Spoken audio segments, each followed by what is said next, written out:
one of those days where you feel like you're running on a treadmill and some jerk's hiding around the corner with the remote, and no matter how fast you run, he's going to keep notching up the speed so you can't keep up? Well, I'm going to go out on a limb and just assume that we've all had one of those days, one of those weeks, and possibly one of those years. My wish is that everybody can feel confident to dance when they want to dance, and when they feel like moving, they can move. And I hope that we'll be able to teach our children through movement so that they can open up that other side of their brain and they can feel confident to move when they need to. Before we are aware of grayness, we see black and white, and that is all we see. And to see the shades of gray, we must increase our intellect and see that there's something else out there. And I believe it's in those shades of gray that we find tolerance. In a world that has so many issues at this present time of gay marriage and abortion and war and hate crimes, the only way that we can overcome this black and white paradigms is to see the shades of gray. I can say, today I want to be a hero and save the world. Today I want to fall in love. I want to know what it's like to meet a family of vegetarian vampires. I want to get revenge. I want to be a wizard. I want to live happily ever after. And for a few hours or for a day or for a week, I can. I know the power of a story. Do you? Children have a natural curiosity. If you ever leave one alone in a room, you can watch them and be like, what? They'll bring up like their own little stories. They'll talk about fairy tales. They'll like have an imaginary friend. They have this natural curiosity, and if you don't teach them, then someone else will. People become radical because they become desperate. What if we helped Germany after World War I? What if instead of focusing on eradicating terrorism, we focus on eradicating poverty and desperation? A rising tide lifts all boats, and increasing the standard of living would benefit everyone in the world.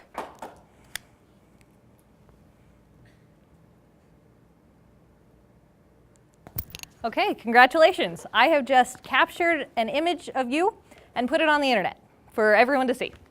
Now let's look at this really, really quick.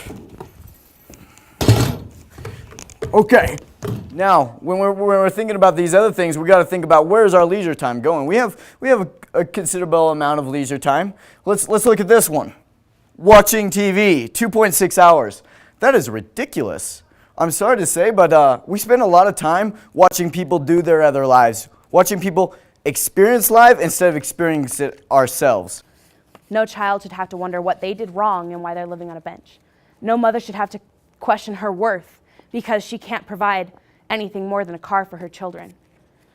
No one should have to fight for a slice of bread in the morning, and no one should be scared for what tomorrow will hold or what tonight will bring.